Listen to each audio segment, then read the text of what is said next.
E é um ministério que precisa de ajuda, né? Muitas vezes a gente quer fazer algumas atividades, tem algumas coisinhas para fazerem lá em cima. Então, se os irmãos sentirem no coração e puderem ofertar de alguma forma, então ofertem por esse ministério. Amém? Que a gente está sempre precisando, sempre tem algo que a gente quer fazer, mas o orçamento ali a gente tem que ficar segurando. Amém? Todo mundo encontrou Romanos 11, 33 ao 36.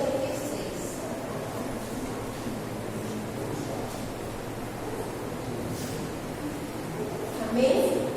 Amém. Vamos ler então. Porque Deus encerrou, 33.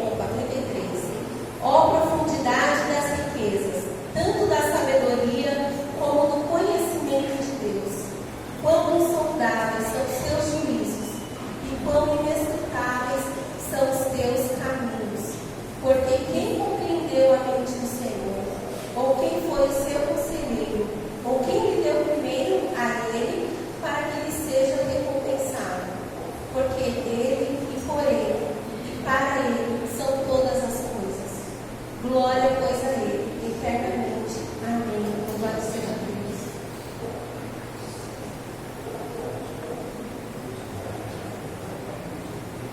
Aleluia.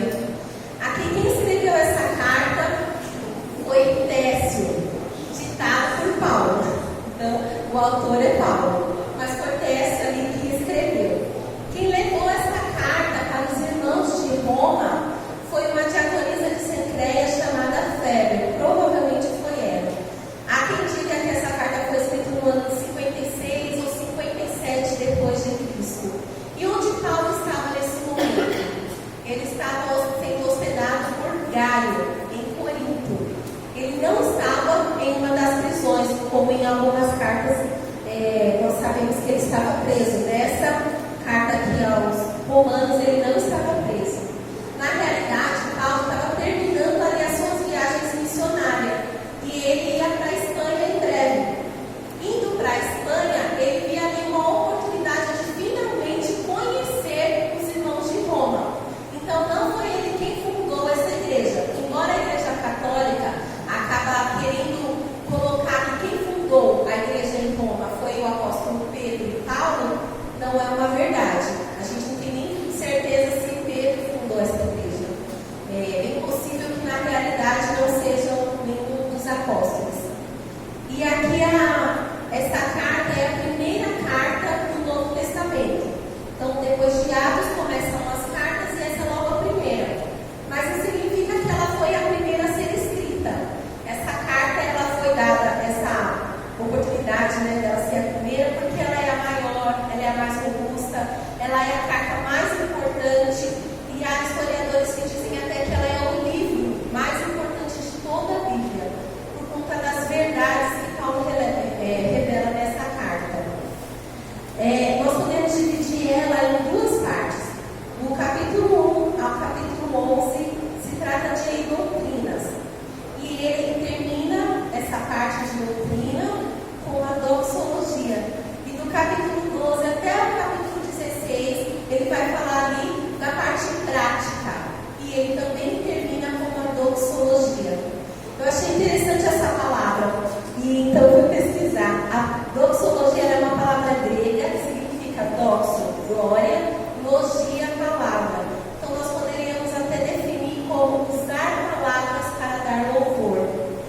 Significa a expressão de louvor, de honra, de glórias a Deus e de adoração. Geralmente se faz uma doxologia após você revelar grandezas do Senhor. Então, após você expor tudo aquilo que o Senhor tem falado, tem feito, os seus feitos, a sua maravilha, então encerra-se com uma doxologia. Esta não é a única do apóstolo Paulo. Ele tem algumas, entre elas essa. No Romanos 16, ele encerra o livro com uma doxologia. No livro de Gálatas 1:5, ele também faz. Efésios 3:21, Filipenses 4:20, 1 Timóteo 17, por aí vai. Mas sem dúvida nenhuma, essa doxologia é a mais famosa, é a mais conhecida, porque ela é muito linda e também porque nós a cantamos com frequência. Eu achei muito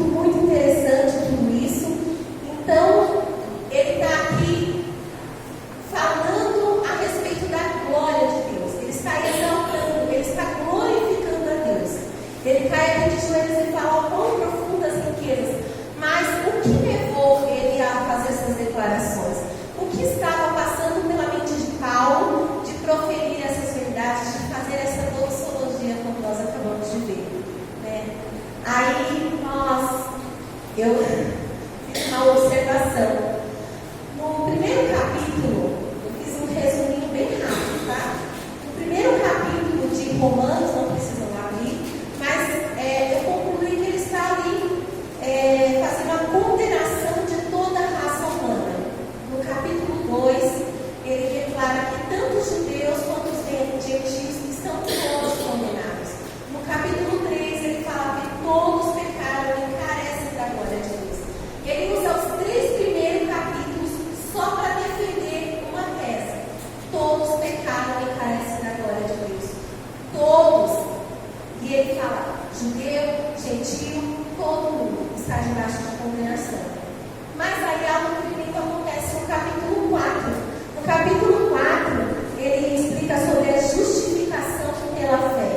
Ele explica a respeito de propiciação. Ele explica a respeito de Jesus Cristo sendo oferecido em nosso lugar. Ele explica também que Deus o ressuscitou, fazendo de Jesus o único mediador entre Deus e os homens. Aleluia. Ele gastou então os primeiros 3 capítulos condenando todo mundo. E no capítulo 4 ele mostra então onde está a nossa esperança. Existe um plano da salvação. E ele continua ali no capítulo 5, mostrando a relação entre Cristo e Adão. Por que eles são a cabeça de tudo? Por que eles são entrelaçados? Por que o pecado entrou no mundo através de Adão e se retirou através de Jesus Cristo? No capítulo 6, aliás, sou um pouquinho nervosa, né, irmãos? No capítulo 5, ele faz então essa explicação de Cristo e Adão como cabeça de toda a raça humana. No capítulo 6, ele explica como Deus nos liberta da condenação do pecado e da lei. No capítulo 7, o 7 está chamando. No capítulo 8, ele diz: já não há condenação para os que estão em Cristo Jesus. Nós aguardamos a redenção dele. Nós aguardamos por aquele momento em que nós realmente seremos adotados, em que ele irá nos transformar. Ainda que num mundo tão tribuloso, ainda que enfrentando tantas dificuldades, ainda que gemendo, como diz nesse texto, mas com o Espírito Santo nos ajudando em todo o tempo. No capítulo 9, ele explica então os planos de Deus para os descendentes de Abraão. No capítulo 10, com o coração se crê para a justiça e com a boca se faz confissão para a salvação. E isso para todos, sem acepção de pessoas. No capítulo 11, ainda há uma salvação aguardando o povo judeu. E junto com os gentios, eles serão um só povo. Eles rejeitaram, e o Senhor viu nisso uma oportunidade dessa salvação nos alcançar. Mas o povo judeu não foi de todo excluído. Existe uma salvação guardada para eles. Amém? Esse aqui, então, o capítulo 11, é o ápice da carta de Paulo. Paulo aqui, ele está interessado em explicar que Deus não excluiu de todo os judeus. Pelo contrário, ele está ali bem perto, ele está presente e ele concretizará. Aqui a palavra fala que o Senhor, ele tirará os pecados dos filhos de Jacó. Ele cumprirá o plano de salvação que ele mesmo fez. Nós podemos dividir então essa doxologia em 3 partes. No verso 33, nós vemos a admiração quanto à sabedoria, o conhecimento, os juízos e os caminhos de Deus. No verso 33 e 34, Paulo expõe a sabedoria e a autossuficiência de Deus em seus feitos. É isso que ele está falando, então. No verso 36, diante de tudo isso, então, a única coisa que nós podemos fazer é render a Ele toda a glória e toda a adoração. Aleluia. Vamos observar, então, agora o verso 33. Ó profundidade das riquezas, tanto da sabedoria como do conhecimento de Deus. Quão insondáveis são os seus juízos e quão inescrutáveis são os teus caminhos. Aqui está exaltando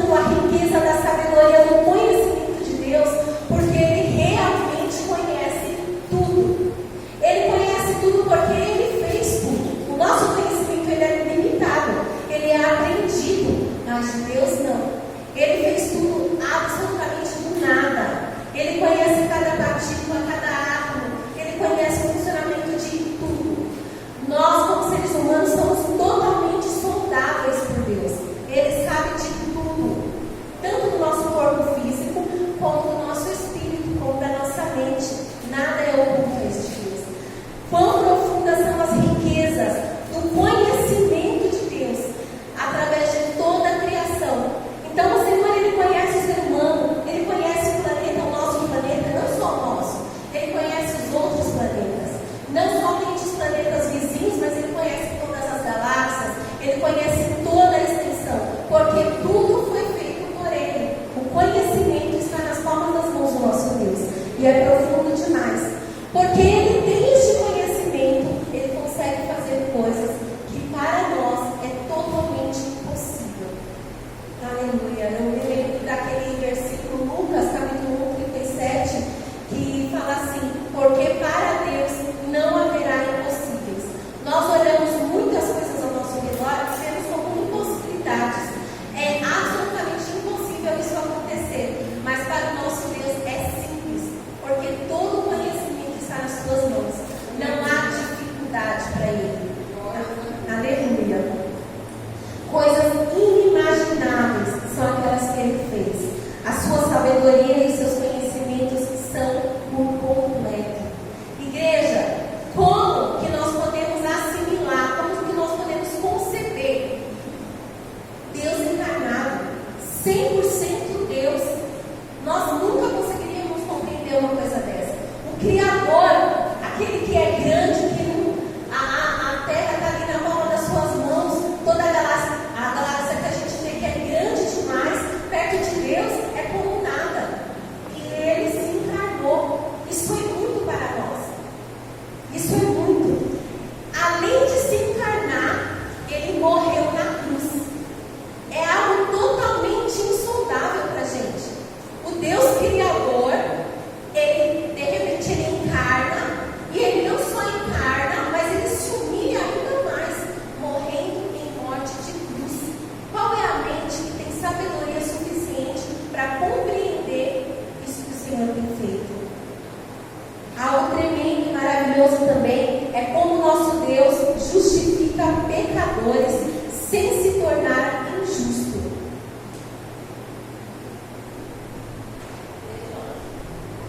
Como que o nosso Deus consegue justificar pecadores sem Ele ser injusto?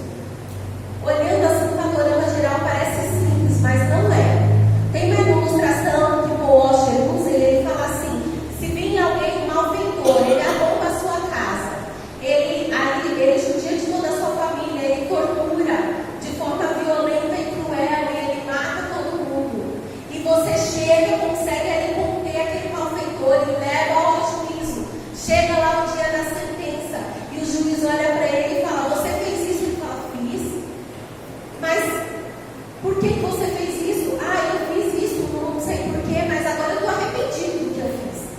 E aí o juiz olha e fala assim: tá bom, então, já que você se arrependeu e eu sou um juiz bom, eu vou te perdoar. Aliás, eu não vou nem só te perdoar, mas eu vou colocar você no meu testamento, eu vou te adotar como meu filho. Quem iria compreender, assimilar uma justiça dessa? E o nosso Deus, lá na eternidade, com seu conhecimento infindável, consegue justificar a mim e a você sem ser injusto. Aleluia. Isso é sabedoria demais. Isso é sabedoria demais para nós compreendermos.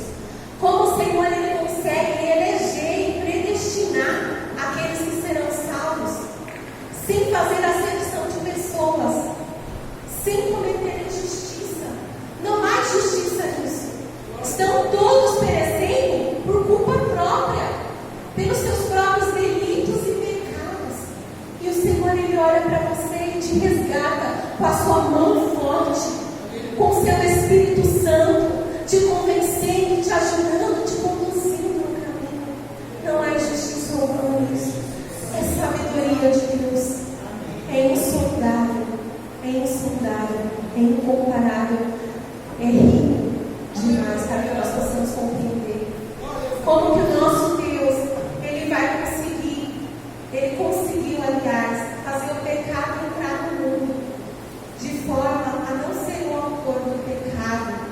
como ele vai conseguir, aqui com a sua sabedoria, vencer todo o pecado, de forma que lá no céu e na nova terra, o pecado não estará presente. A Bíblia fala no livro de Apocalipse que lá o mal não vai entrar. Isso nos lembra aquela passagem muito conhecida que fala: a glória da segunda casa será maior do que a primeira. O Senhor, Ele fez e tudo aconteceu da forma que deveria acontecer, mas Ele nos garante que lá, no novo céu e na nova terra, o mal não estará presente. Somente o Deus que conhece, que sabe, somente um Deus totalmente profundo que poderia fazer isso, vencer o pecado de uma vez por todas e o exterminar. Como que ele conseguiria fazer com que a desobediência do seu povo fosse uma oportunidade para a salvação de outros povos? Ele veio para o céu não recebeu, e agora todos aqueles que crêem será salvo. Aleluia! O Senhor, ele tem caminhos insondáveis, nós vamos chegar nos caminhos, mas somente um ser que consegue compreender como um todo e não em partes poderia fazer algo dessa forma. Vamos entrar agora então nessa segunda parte, que seria: quão insondáveis são os seus juízos. A palavra insondável, ela significa impossível de ser escrutado, impossível de ser investigado, impossível de ser compreendido, é impenetrável, incompreensível. Por mais que você se debruce em horas de estudo, gastando a vida inteira tentando entender os juízos do Senhor, a gente nunca vai conseguir. Os seus juízos nos fala do que o Senhor resolveu lá na eternidade. Aleluia. Do que o Senhor fez lá na eternidade. Então, lá na eternidade, Ele lá na sua mesa de trabalho, lá com a sabedoria insondável que ele possui, Ele tomou decisões. E Ele decidiu, como a gente citou agora, a entrada do pecado no mundo, sem ser o autor do pecado, sem ser o autor da maldade. De alguma forma o Senhor permitiu, porque todas as coisas só acontecem segundo a permissão dele. Lá na eternidade, Deus resolveu salvar os homens, mas não há salvação para os anjos. Os dois pecaram, as duas raças pecaram. Os anjos pecaram e os seres humanos também pecaram. Mas o Senhor decidiu, com seus juízos insondáveis, inescrutáveis, salvar os homens, e os anjos serão condenados eternamente.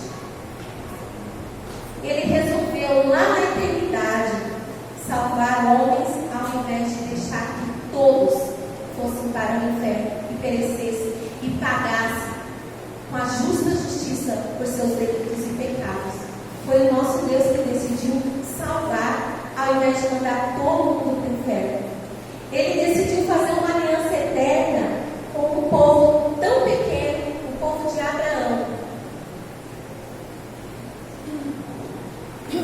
Irmãos, naquela época já tinha Faraó, já tinha grandes civilizações para aquela época, já tinha coisas maiores.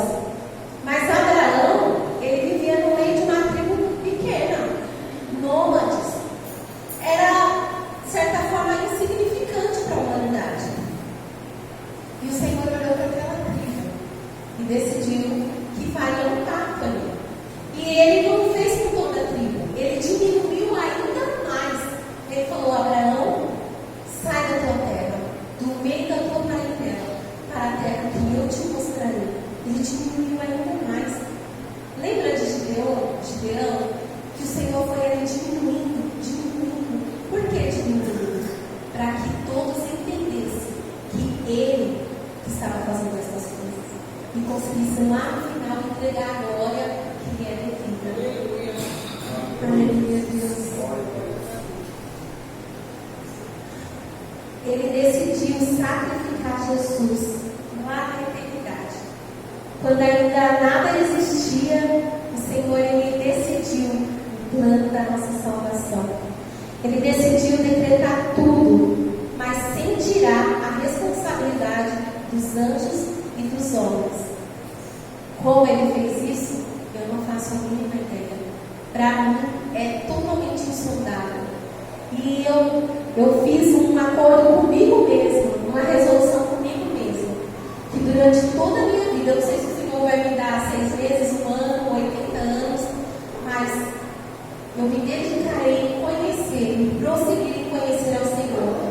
E muitos homens fizeram isso, muitos homens com um intelecto gigantesco dedicaram a sua vida.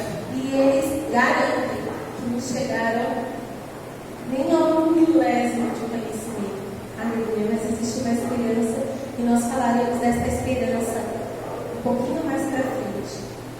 Quão inescrutáveis são os teus caminhos. Irmãos, os caminhos são os métodos, os processos que Deus realiza todas as coisas que Ele já decidiu na eternidade. Então, enquanto nós estamos vivendo aqui, são os caminhos, são os desígnios de Deus. A palavra fala: os meus pensamentos não são os seus pensamentos. Nós não conseguimos compreender os caminhos do Senhor. Nós não entendemos a enfermidade, nós não entendemos a morte, nós não entendemos uma porção de coisas. A lista das nossas perguntas também são infindáveis, porque a gente entende muito pouco. Existe um motivo para que nós não conseguimos entender. Nós somos finitos. Nós somos como a erva do campo que hoje existe, amanhã não mais. A nossa vida faz assim, ó. Mal dá tempo de aprender a viver aqui. Quem dirá de coisas eternas? E fora isso tem um agravante: o pecado que cauterizou a nossa mente, o pecado que deturpou o nosso entendimento, o pecado que corroeu a sabedoria que o Senhor tinha sim para nos dar. E em breve eu creio que nos dará. Aleluia. A humanidade não conseguiu entender o pacto como um único homem. Abraão parecia muito pequeno. De repente, aquele homem lá no meio do deserto, pequenino, insignificante, ele ouve a voz de Deus. Ele começa a dialogar com Deus. Deus começa a fazer promessas para ele. E Deus faz um pacto com ele. Nenhum de nós poderíamos imaginar que este pacto impactaria a todos nós. Mas graças ao bom Deus, isso fez. Nós não entendemos a lei e nem os sacrifícios de animais. Eram caminhos que o Senhor estava trabalhando. Ele estava ali ensinando o beabá. Mas a nossa mente não conseguia entender. Tanto é que muitos, até o dia de hoje, querem guardar a lei, sabe? Querem sacrificar. Mas nós que temos a mente de Cristo, vamos alcançando um pouquinho do que o Senhor nos revela. E vamos ter os nossos olhos abertos. Amém? Nós não entendemos os profetas, tanto é que muitos morreram de formas cruéis, apedrejados. As pessoas, elas não entenderam o ministério de João Batista. Lembra? Tão pequeno, um homem, nascido de uma família já idosa. Zacarias ali foi fazer o seu serviço, viu anjos e ficou mudo. Mas não é nada para se alarmar, não, vai dar tudo certo. E ali aquela idosinha Isabel gera, tem um filho chamado João Batista, e